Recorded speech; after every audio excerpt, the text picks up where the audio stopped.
right. So, welcome aboard, everybody. Today, we're going to be looking at. Let me shut my camera off because I want to include sound.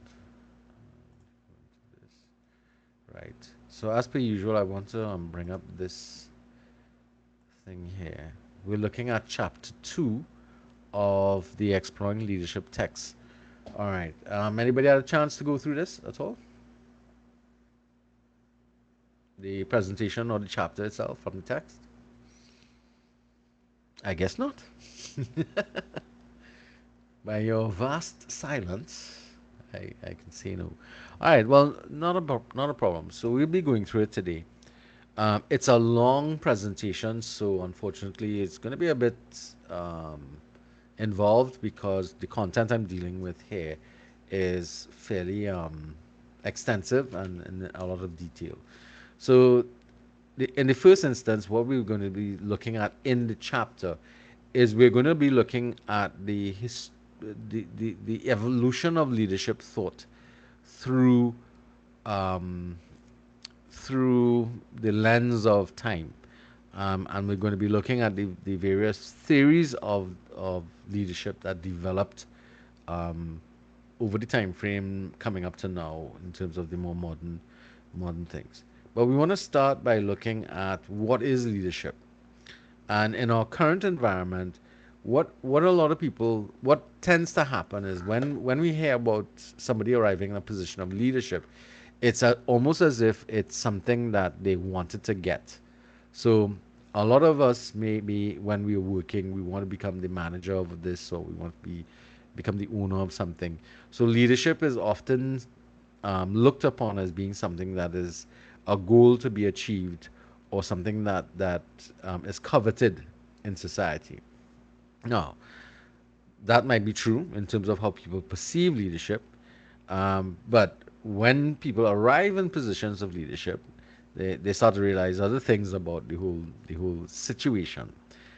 The people who are involved with leaders, some people like their leaders, and some people, of course, don't like their leaders. And interestingly, McGregor talked about the fact that leadership is probably one of the most observed phenomenons in the world, but it's one of the least understood. So much so that there has been a lot of writing and research that's been going on about it from various individuals and institutions as they go about trying to evaluate what's going on. So much so that we have a lot of these programs that exist to help us, develop. Any of you all familiar with some of these? Ever came across some of these books or programs because they are linked to programs? Anybody? Nobody? One of the most popular ones that came up was the Seven Habits of Highly Effective People. Anybody got to that or got to see these or has seen these textbooks? Well, you would have seen the leadership experience because it's one of the textbooks we're using. Um, the ELETP is the executive training programs that some people did. I actually did this program, the the seven habits of highly effective people. I went through that training. Plus, I did some other leadership challenge training from um, that was West Virginia University. We had a lecturer come down from there, go through that. I've looked a lot at what Tony Robbins has done. Have you all, anybody here, out of curiosity or out of training in your job space, gone into looking at any of these programs? Not these specifically, but anyone. Yes? No? Nobody? You can put your hands up in if you don't want to open your mic. All right. But the concept that comes up from this, though, is that a lot of people and a lot of institutions have spent a lot of time trying to define what is leadership, develop programs of how to develop leadership, so much so that we have a situation where defining leadership in itself is problematic. And the reason why it's problematic is because leadership is different for everybody. It's a very subjective type of response that we tend to get. And as a result, we we treat leaders differently based upon how we perceive leadership to be. And this would vary based upon where you live, the culture that you exist in, even where you live in a global situation. Um, it also means that how you treat with it is going to be different. So one of the things I want you all to reflect on when you're doing that self-analysis is what are your personal perceptions of leadership in general? How do you all feel about leadership? Anybody willing to share their current view of what leadership is all about? What they think it is to you? Remember again, it's a subjective thing, so there's nothing wrong or right. Okay, Daniel, see your hand up. Hi. Hi, yes, sir. Well, I believe leadership is being able to inspire others under you to put forth their best, towards a cause or a goal. Right, that sounds good. Sounds exciting. Sounds nice. All right. So we'll see that that might be a relevant view that you have. That's good. All right, Daniel, thank you very much for sharing. All right. So one of the things we look to our leaders for is that we want our leaders to deal with the issues that we face. That is primarily one, especially in the leadership of a country. We tend to look to them to help us deal with the all the challenges that face us. So I've listed some here from a broad scale: climate change, globalization, poverty, healthcare, education, public services. Um, what do you think should be added here? Or what concerns do you have that you would add to this list of things that we want our leaders to work on, to find solutions for? Anybody?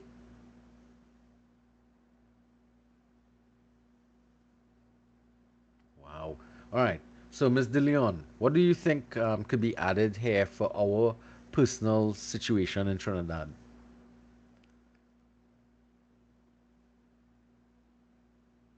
Ms. Julessa? I just said good day. Could you repeat, Hi. please? What burning issue do you think our leaders in this country need to be dealing with? So, crime. Crime, okay. Miss Cooper, what do you think? Yes, sir. I was thinking crime as well. As Any well, that's just been the news. anything else comes to mind? Just crime? Healthcare, Right. education. Okay, right. Okay, Lizanne, what do you uh, So I'm thinking culture. A lot of our different types of cultural activities and creations, they're uh-huh. not as important to the government as we'd like them to be. True, okay, in terms of treatment of culture. Okay, cool. I mean, we do have a Ministry of Culture, though. What do they do? And so it doesn't feel like they do anything. True, I mean, beyond Carnival, we see a kind of lack of things. What about Chevelle? I see your hand up. Um, Proper drainage pertaining to like flooding. All right, so that is right. That's interesting, especially as we seem to have this extended dry season, then always torrential rain. Yeah, so that actually falls under national infrastructure, roads and drainage. Interesting. All right, so those are nice things that I think are pertinent to our current issues. Now, the problem that comes up is that when we have um, the inability of leaders to find solutions for the kind of problems that we are facing, it leads us into feeling very dispirited about our leaders. So much so that our reaction to leaders, our disgust with our leaders, leads to something that the text refers to as the anti leadership vaccine. It means that because of the amount of negativity attached to any leadership position, especially those in government agencies and in the political parties and so on, it means that people who might be better suited for leadership positions become less willing to take on the challenge of leadership because of the amount of negativity that is shown towards leaders attempting to to put themselves up for that. That then results in a lot of people who actually end up in those positions of leadership, probably being not necessarily the best person to get the job done. Um, and of course, there's a lot of self recrimination that goes on, and there's a lot of blame game, and all that type of stuff that goes on with things. So though leadership can be taking up positions of leadership can be rewarding and self fulfilling for individuals, it is also a very frustrating experience to go through, especially if you're having issues or problems with finding solutions for what presents itself to you. I mean, in terms of the circumstances that you face. And it need not only be in the political sphere or in a country, it could also be in an organization, because you join an organization and you move into, and this could be both a business organization or social type organization, what we might refer to as a non-governmental organization, and you are having problems working with people, and you start to attract this kind of negativity to the decisions that you're making and the directions that you're taking, and it starts to make the experience not something that you felt that's rewarded. Now this is partly the issue, because sometimes we may have gone in looking at leadership positions from the wrong perspective. Remember, if we are seeing leadership positions as an ultimate goal to achieve, then maybe we have a very myopic view of what leadership ought to be about. So that's something to think about again in terms of why we need to clearly articulate how we think, what we think leadership is all about. Okay? Now, a lot of research that goes into leadership has identified that there are a number of fallacies that exist about people's attitudes towards leadership. So let's go through these fallacies, and understand that what we when you practice leadership, what happens in the textbook is not the same as what's going to be in the real world around you. Similarly, if you are um, practicing leadership in a social environment, in a social movement, let's say you're in a youth group, or you're working with some sort of anybody here knows these organizations like what do you call them, boy? Nature seekers. And the group that they say about the turtles in Matura. You have a number of non-governmental or non-profit organizations that engage in a fair amount of um,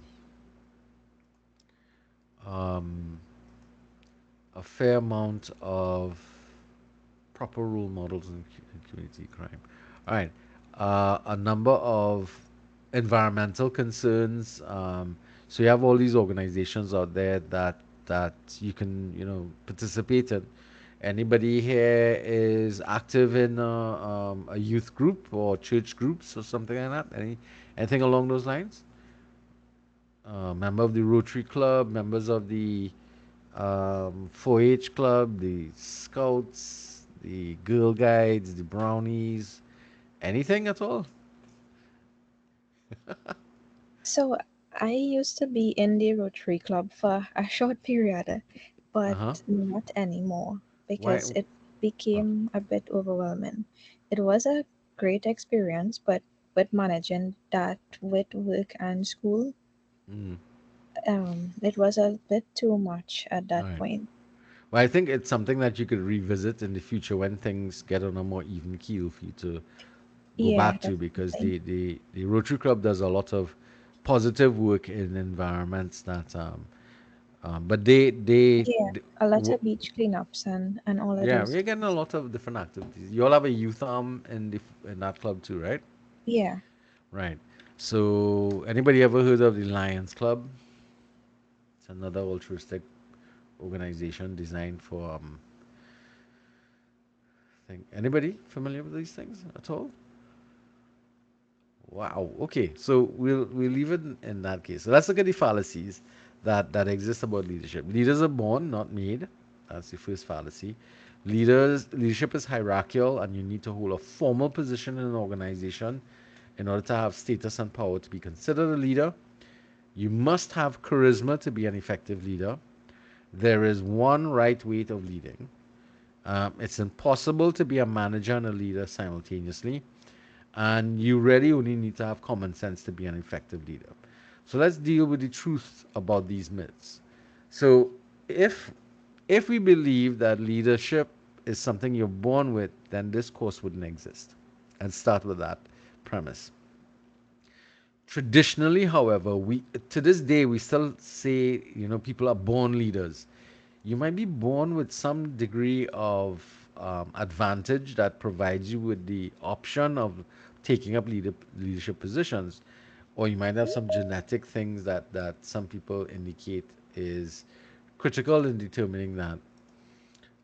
However, the truth of the matter is that you're not you still have to take those characteristics and add some training and development with it. If you don't, then whatever natural skill that you might have been born with will be lost, and you won't be able to hone that skill properly. So, regardless of where you stand, in fact, this is one of the topics for debate. Leaders are born, not made. Um, and it'll be interesting for you guys to go through that debate and see what the arguments are that exist to convince people that the that leaders are still born and not made, kind of thing. So something for you all to do. Our firm belief here is that no, leaders can be developed. Um, they're not born, but they can be trained and given develop the characteristics and features necessary to become leaders. So the other thing was that leadership is hierarchical and you need to have status and power. Now, most modern organizations have started to approach positions of leadership within the organization with a little more of a flatter direction, meaning that instead of having large sections of an organization um, administered through one individual, what they have a tendency to do to flatten the organizational structure is to have many small teams with team leaders. So, what you end up happening is you have a number of individuals who are participating in the leadership activities, but at smaller levels, simply because it makes it a lot easier for people um, to manage an organization that has a number of people. Well, I should say a number, but has a number of people in it to be able to manage. Okay, I seem to be missing somebody who came in. Kelly, Craig, right? I think Renacia Craig came in. All right, that's the name I saw. Yes, there she is. All right, sorry about that. Let's get back to the thing. Kind of lost my train of thought. Right, so most organizations have found that they're more effective when they have leadership throughout an organization rather than have leadership centralized into one position in the organization. In fact, I've worked in organizations where we had flattened power structures out to small team leads and stuff. And I've found that those organizations respond faster to change and manage change better than if you have this centralized administration and everything comes from that. It makes that organization very unwieldy. So the idea here is that no, you don't actually have to have a position in an organization as a manager or supervisor or as a director, but anybody within the organization can utilize their leadership potential and organize the teams around them. In fact, in a lot of the instances, what happens is in the team, you rotate team leadership based upon the number of projects that you're working on. So you have instead of using things like managers and that type of stuff, they refer to it as like team leads and stuff like that.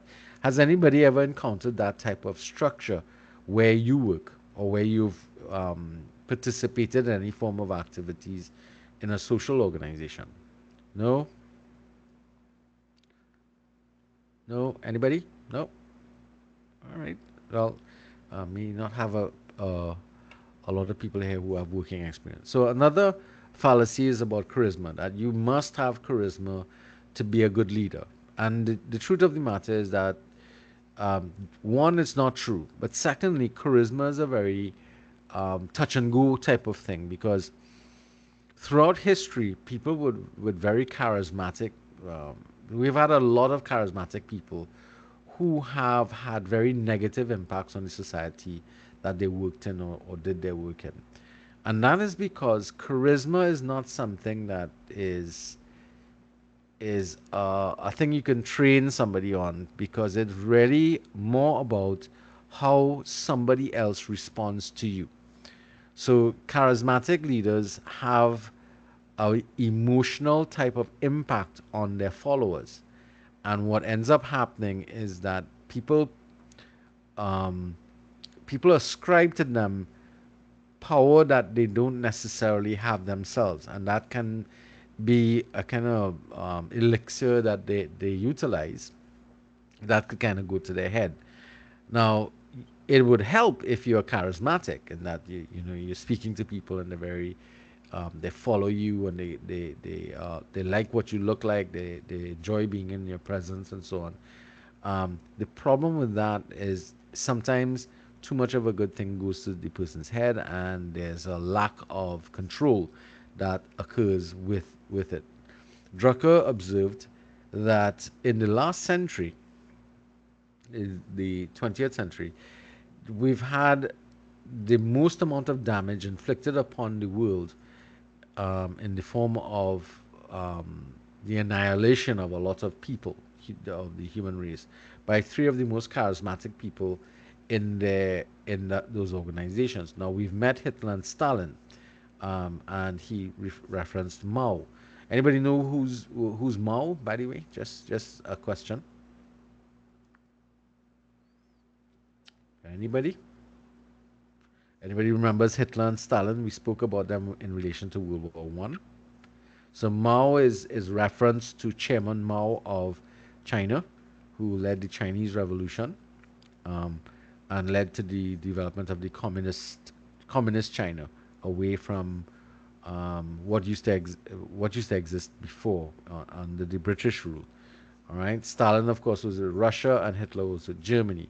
So these guys collectively, murdered or caused the death of millions of people and millions of their own citizens, for that matter.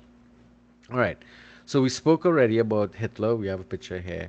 Um, you should be familiar with Mahatma Gandhi. He is also characterized as a charismatic leader who did a lot of work in moving India towards independence. And of course, we already met Martin Luther King last week, where we spoke about his charisma and his ability to use that charisma to move people during the civil rights movements in the United States. Anybody recognizes this pastor here? And Yes, the like Jim Jones. yes, what is he famous for? For the Guyana, the massacre, the Kool-Aid stuff. But they drink the Kool-Aid and poison Yes, them. right, Then we get the cyanide, phrase. Yeah, the right. phrase like, The drinking the Kool-Aid. yeah, the phrase, yeah. Right, yeah, drinking the Kool-Aid. Right. So you could see that again, somebody who's ascribed a great level of charisma has the potential to do as much negative as positive, and it depends upon possibly the internal directors that these individuals work with. All right. So again, charisma is a kind of touch and go situation. To be a good leader, to be an effective leader, one does not necessarily need to have charisma, but it can be useful.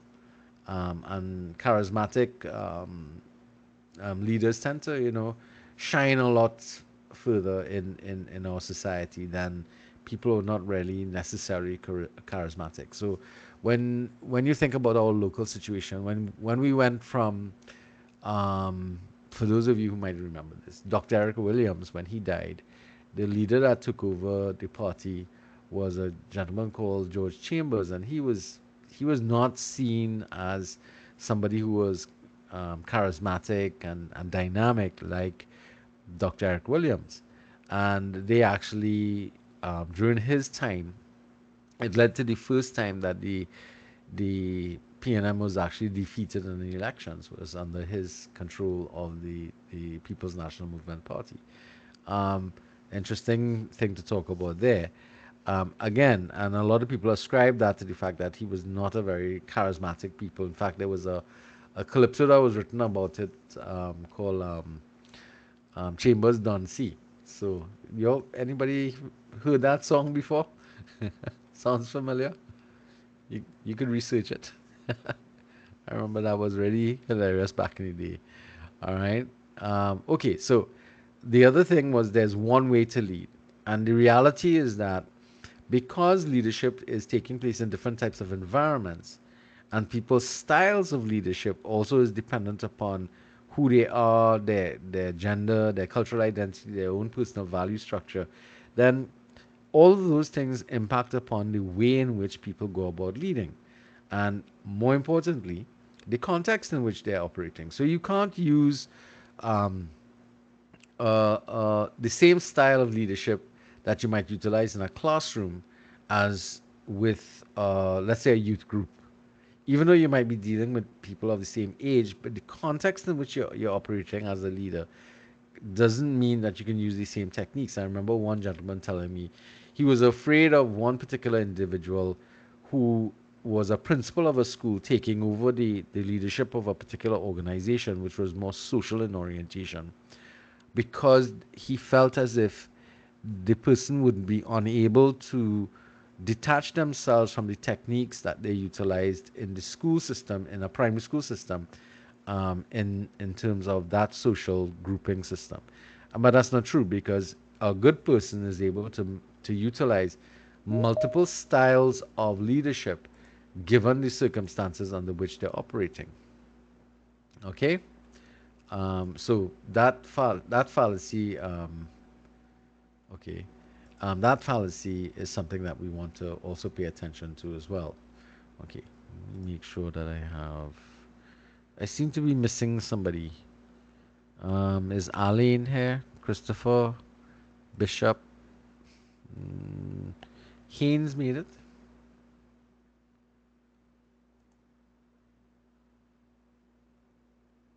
Okay. If you see your name,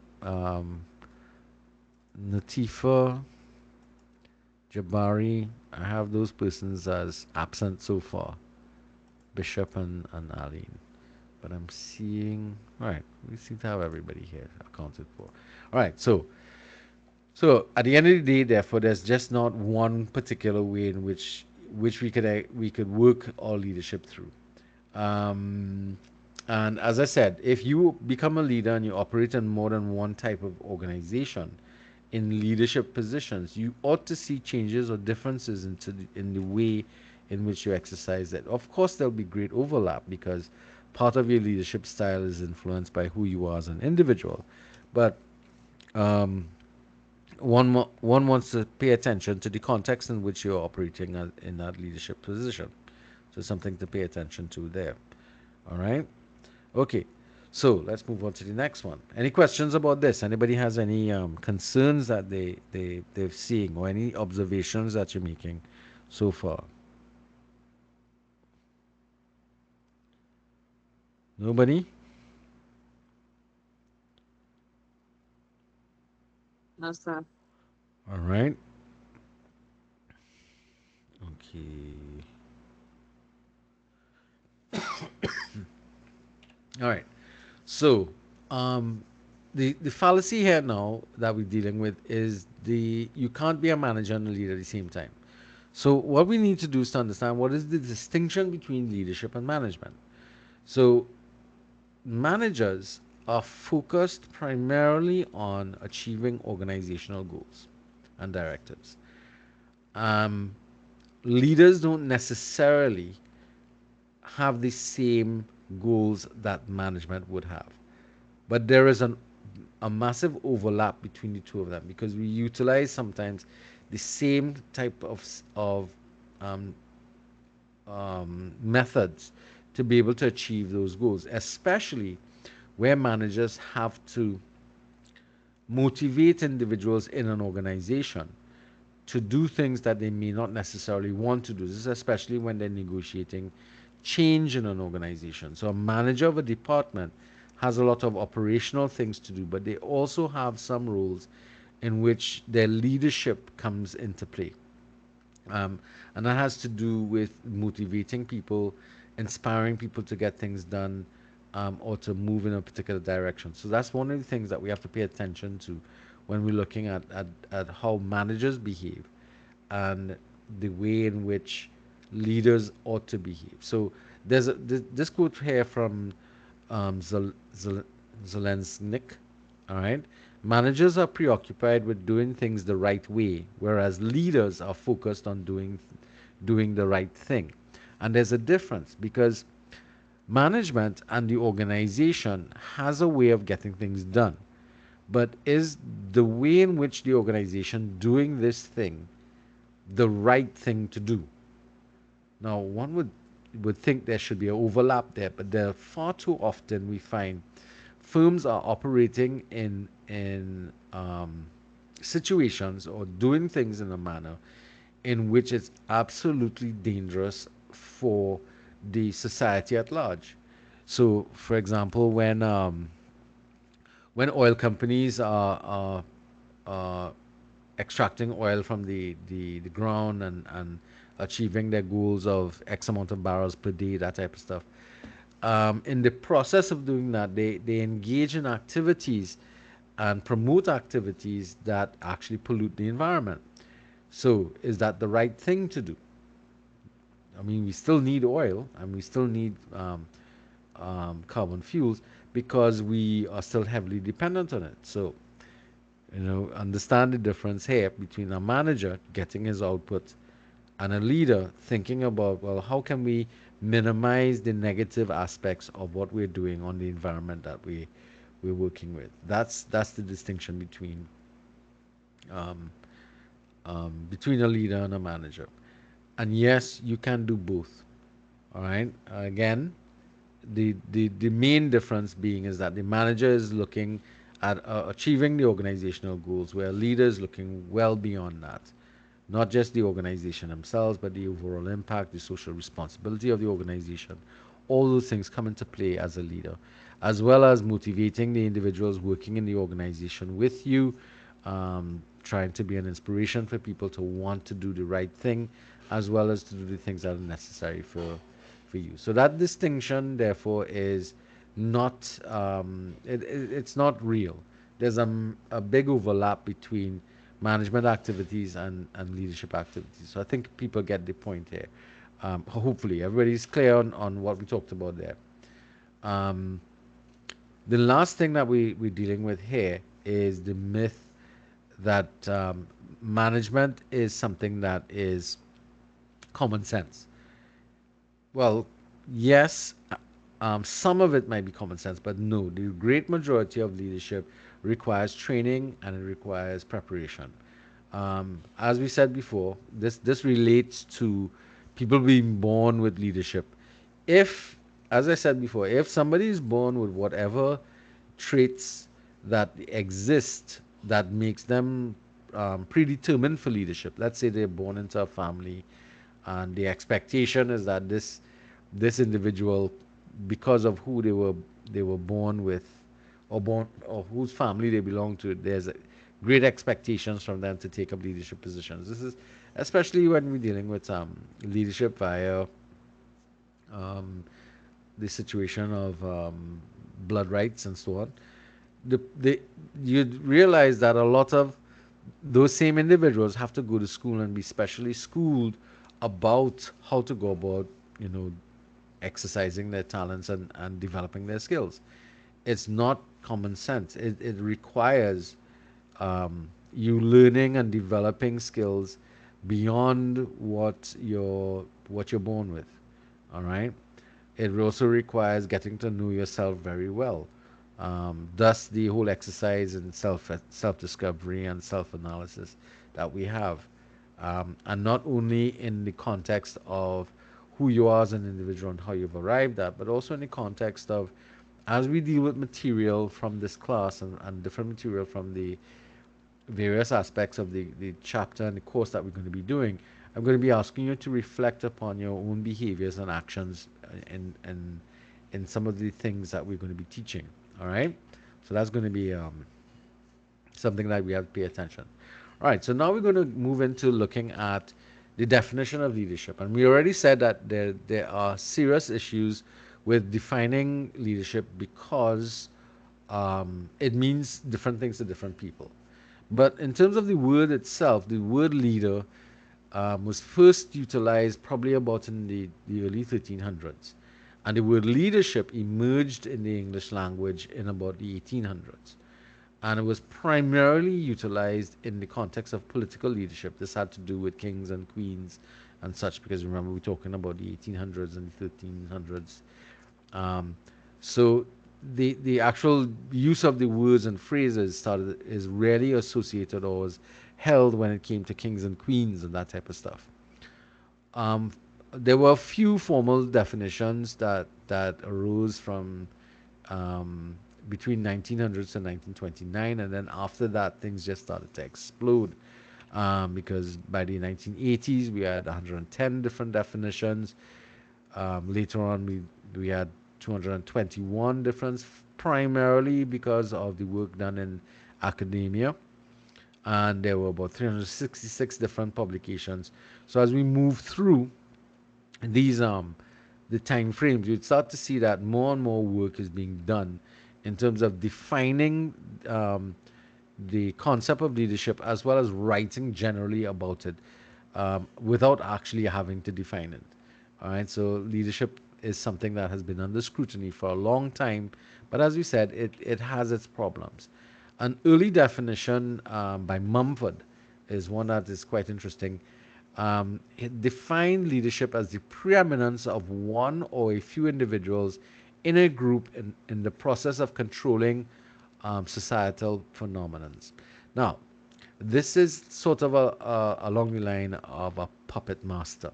So this type of definition is kind of nefarious in nature because it suggests that there are people in control of other people in order to achieve some goal or or some sort of and sometimes the goals tend to be nefarious in nature. Anybody gets that impression from that definition? Preeminence of one or a few individuals in a group. This is like I think we could equate this with the concept of the 1%. You're thinking about that? Anybody? Come, guys, you need to contribute. No 1%ers here. Wow, Mr. Smith is on hold. No. Wow, interesting. Priya, what do you think about this definition?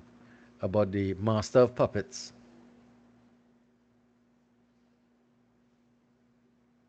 Miss Khan?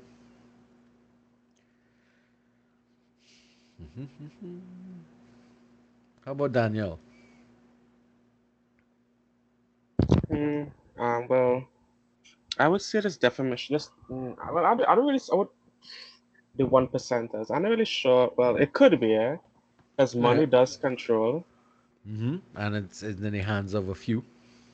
Yeah, but I more believe this definition suits more of like the militaristic countries, like say Putin. He would have this type of control, I believe, or like leader of North Korea. Right. They're okay. That sounds good. So those countries with some sort of dictatorial approaches to Yeah. the way in which things are done. Right, I could, but understand why this definition may have come up. Think about the time frame, 1906 to 1909. What was the style of governance back then? There was a big distinction between the people who did things, the masses, so to speak, and the gentry class. So there were very few, and they were in charge of different things. So this is probably where this concept came up as a leader who has, who sits in the background and manipulates things to get things done in the way that they would like. It's if for those of you who may be familiar with this, this is falls into the line of the Machiavellian approach to leadership. Anybody's familiar with that name, Machiavellian, from the letters from Prince Machiavelli? Daniel, you ever I, came well, across? I know the word, but the story, well, the way that's brought up, I have no idea what it is. Okay, so it was some letters that was written to Prince Machiavelli about how he should go about leading. It was letters written between himself and somebody else to teach him how to be a good king. All right, so that are very nefarious type of activities that they talk about with that. In fact, Machiavellian tends to be that type of um, behind the scenes thing. So what happens in the public eye is not what happens in the back in private. That kind of deceitful type of thing. So that's one of the things that they make reference to in terms of Machiavelli. All right. So more contemporary definitions may meet the definition that Daniel was speaking about.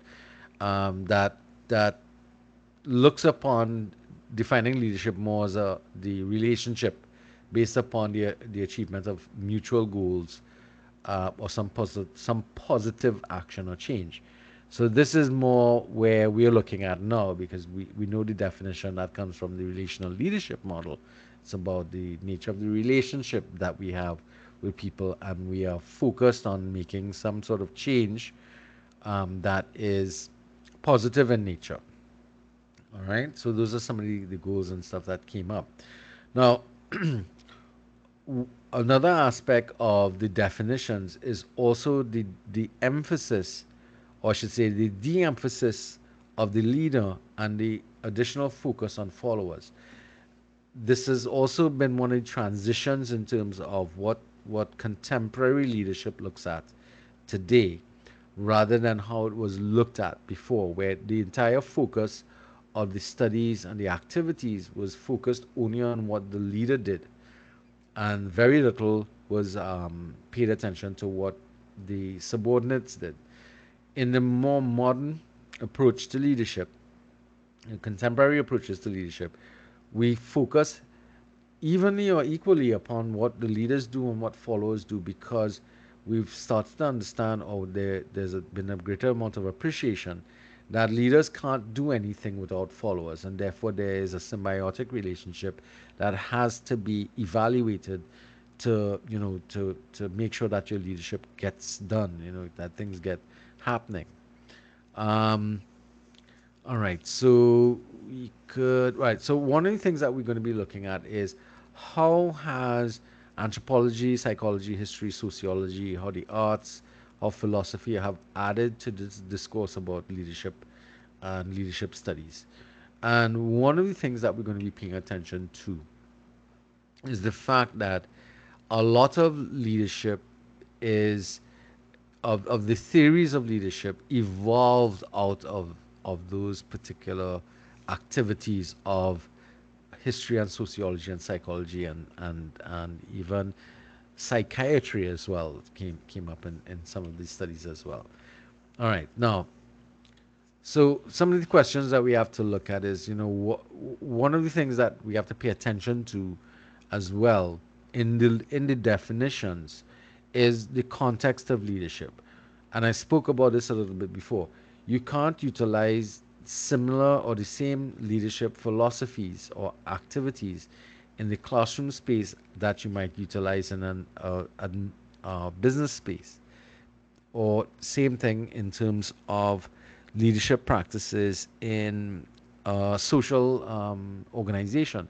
So Anybody here plays music and is a member of a band?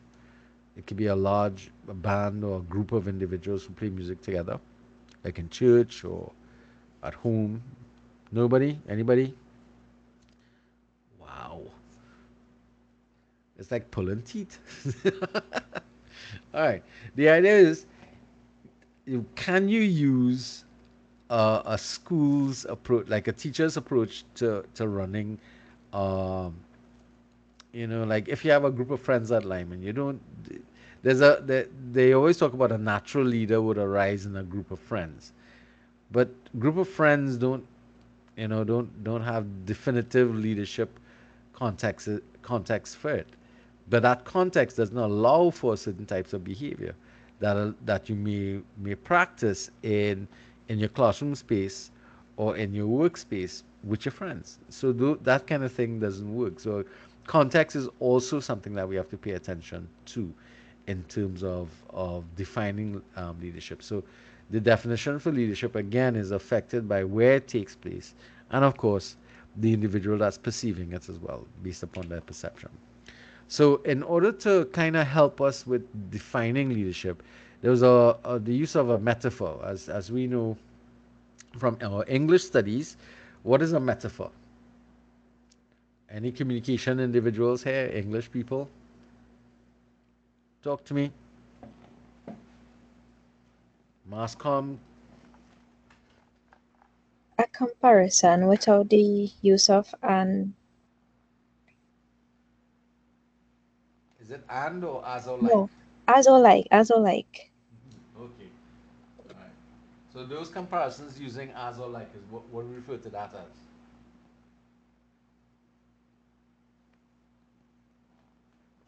I think those are similes. Right, there you go. Yeah, Okay, so, simile. so somebody would remember that from their communications. All right, cool. All right, so we have a number of metaphors here. Each one is trying to define leadership in a different context. So we have the competitive market. So if we think about the competitive market from economics, for those of you who have any sort of economic studies, you'd recognize that the leader in that market is the one who's most successful. So highly competitive environments, that leadership arises there by those who trump everybody else. Consensus metaphor would be the individual who arrives in a position of power by the mutual agreement of everybody in the organization. Democratic would be those who are, I'm just choosing one or two of these. Um, the democratic metaphor would be those who are elected into positions of power from the majority, which is very similar to plebiscitary autocratic metaphor, which is again through the utilization of hard and fast voting.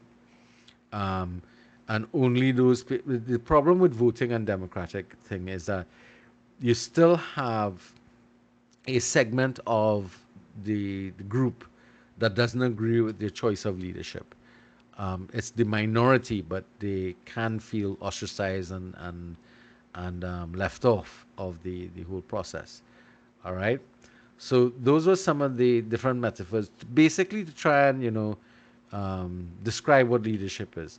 But the one that pushes out to a lot of people is clearest is the contemporary metaphor of leadership is like running an orchestra, or symphony, or band, which is why I was asking about that musical background. So if we look at this image here, clearly who is the leader in this circumstance? Samuel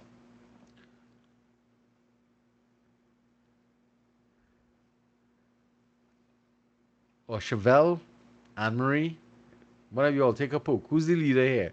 What's the name we use for that individual in this circumstance? The conductor. Right, very good. So the conductor is the leader. But let's look at a little bit at the different instruments that has been played by all of these individuals on here. I see some flutes, some violins, I see some cellos, I see some bass fiddles at the back. I see various forms of trumpets or windblown instruments. I see zazoos, wow, flutes, trumpet. Looks like a French horn at the back there. Somewhere in the back there will be somebody who's probably on some percussion instruments like kettle drums and that type of stuff.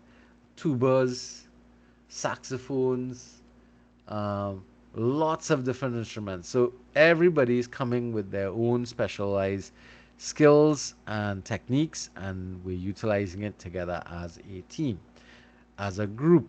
And one person is leading. What is he basically setting there um, in terms of what's going on there? What does the conductor do? He orchestrates in Set the choir. timing and maintain it. Right? He's setting the timing, yes, but he's also conducting the orchestra throughout the movements of the music that he's playing. So he's adding what is called dynamism. So the height of his where he's holding the baton is also important because sometimes you'd see the baton goes down below his waist. What is that means to get quiet, be more. It's called adding dynamics to music. Whereas when it starts to go up, he wants it, louder and brassier, that type of stuff. So you get the rise and falls of the tonality of the music. So those are things that we have to pay attention to. So Dupree actually talked about the musical definition, but he, instead of using a complicated orchestra, he referred to the jazz musician. And the jazz musician, and he talked about that the jazz band leader must choose the music, find the right musicians, and then perform in public. The effect of the performance is dependent upon a lot of things: the environment, the volunteers playing in the band, the need for everybody to perform individually as well as together as a group, the absolute dependence of the leader, which is of the band, on the members of the band, and the need of the leader for the followers to play well. So this definition here, this discussion or description, really is a great definition of what leadership actually works like, because you can see that symbiotic relationship between the leader and the band members and the need for them to work with each other as well as with the leader, because the leader is not responsible for everything. I can't, if you're the leader of a band, I can't make somebody play correctly, but I need to be able to select somebody who has the capacity to play correctly, to perform in the manner that's required. Anybody here has any sort of plays a musical instrument or at all? Anybody? There must be a Sir, musician here. Yes, Daniel. What do you work at? I do play drums, sir. You do, and in what context? Do you play it in church, at home, with a band, or you just like to make noise? At home, I wanted to put my hands to use after I left high school. Uh I huh. just did something. Go ahead. Go ahead. That was just a Oh segment. yeah, so like once when I finished high school in 2022, I was like, I had nothing to do. It was like, let me just do something. So I just started learning drumming. I was Hmm. like, oh, it's fun, so I just continued. Okay. So did you buy a kit? Oh, not yet. I really Okay. want to, but I don't have permission to make all that old noise at home as yet. Well, you could probably look into getting what we call like a electronic kit. Electronic kit. Yeah, because that Yeah. way, Um, yeah, I see Ronell is joining in here, because that way you could play with the headphones on and not disturb everybody else. Although the stick noise on the pads, noises and stuff. But who's your teacher? Oh, well, when I was back in Tobago, I learned under one of the person who drummed at church. His name was Russell. He was Uh-huh. a church drummer, and I learned under him a few months before I came to Trinidad to school. All right. Okay. Thanks a lot, Daniel. That's interesting. Problem. Ronell, I see your hand is up. Yes, sir. Well, I'm a professional drummer and producer, so I All right. This my circle, this my world. Right. So as a producer, that's a leadership role in producing music, not necessarily playing the instrument, but taking charge of a band or a unit or an artist and trying to get them to do things. But yeah, but Um, as a musician too, sir, because you remember, yeah, it usually someone, helps. It usually helps if you're a musician as well as a producer because you come from a yeah, position because of that'll be basically that'll be like the musical director or something. correct. Correct. That's it. Yes, Yeah. you're right. Yes. Okay. So you how did you feel about this definition that Dupree put together about leadership with the music as the band as the focal point?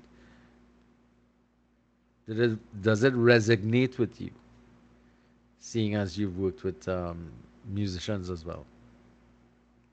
Yeah, yeah. Yep. Okay. And this is what of course, the function of a metaphor is. So metaphoric definitions is really to try and look at something that you may be familiar with and compare something that's unknown. The issue here is because leadership is such a vague concept and it means different things to different people, and there's no hard and fast definition of it. This is what tries to give it this type of form, to give it a little more practicality in terms of understanding what it is. So that jazz metaphor that we've been looking at is, it includes a lot of things: inclusivity, valuing individuality, showing the importance of the public good, because I mean, you're performing for the public. The public must appreciate what the music sounds like. Pretty much like when you work in an organization, the public that is consuming your goods or is benefiting from your services would would have to be, you know um, would have to be happy and enjoy the product or service that you're providing. All right, empowering people to realize their gifts and talents. That's another thing, because you have to give people freedom, to, as we say, in the music, kind of like flex their muscles. And you get a guitarist who's really gifted, and you give them opportunities to showcase his talent, and in doing that, you're showcasing the individual, but as a unit you're bringing the unit up, because you're as you well, as with everything that is group related, you are as good as your weakest member. Let's be real about this. In all group based activities, the group is limited by the weakness by the weakest member of the group. So it is inherent upon members of a group to ensure that everybody is um, 100%. All right, meaning that everybody is a great talented individual. So that it means that the potential for the group is not limited by somebody in the group who's not as good as the other people. Now the truth of the matter is that that's not always going to be the case, because talent is not something that is evenly distributed among people, and some people might not be as committed to developing their skills in that area. Anybody here has a desire to learn to play an instrument or to sing? Chevelle, what instrument are you thinking of? I would have started to learn how to play the drums at church, but because of the leadership, it didn't last that long. Why?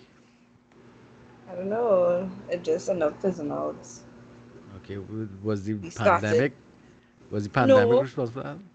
no. Or there was It's no just that follow we through? started a couple of classes and then it just It just phased off. fizzed out. Yep. Okay. What part of Trinidad are you in? Which part of Trinidad I live? Yeah, yeah, you up? Do you live here? First being. All right. And where is? Maybe you could hook up with Ronell, Maybe.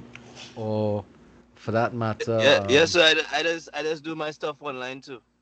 Oh, and that's actually good because you can listen into people and you can observe things. Yeah, you could do that. Yeah, what you might need Yeah, for the online stuff though is like a practice pad, um, rather than a yeah, kit. Yeah. All right. yeah. I see Rihanna has her hand up.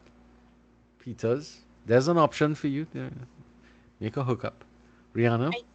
Yeah, I tried to learn the guitar, but Hmm. I failed. I used to watch YouTube videos. So.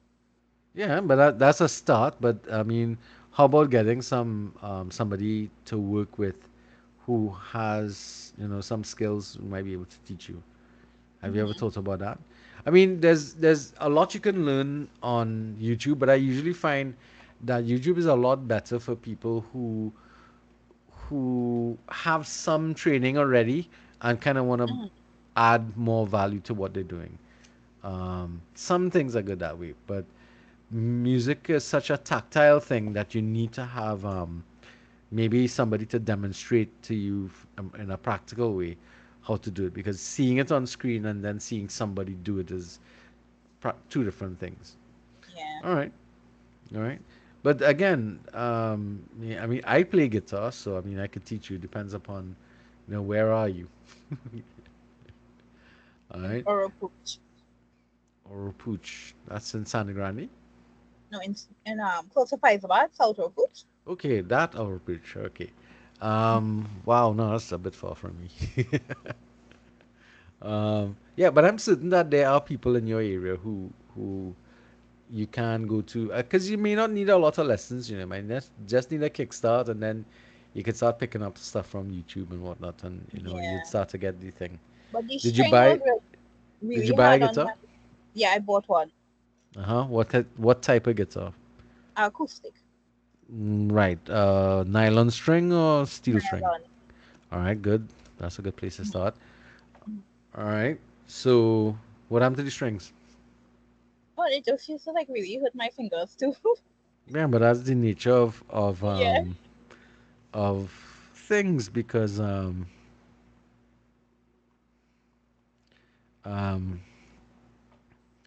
that's the nature of the thing. You have to toughen your fingers up a little bit, and it's Hmm. called callousing the tips of your fingers, so you'll be able to press the strings down. So how long Hmm. did it last though? You get a lesson. No, well, you trying. Okay, well, I bought it in 2016, Mm-hmm. so around 2018. But my friend, he has it, and he literally learned to play by himself. He was playing. He could play like faster, the song by Tracy, the Chapman, lady. yeah. Yeah, Mm-hmm. Tracy Chapman. He just played all those songs and stuff like that. I was like so surprised, and he learned it all on his own. So Mm-hmm. it depends on the person' discipline and mindset.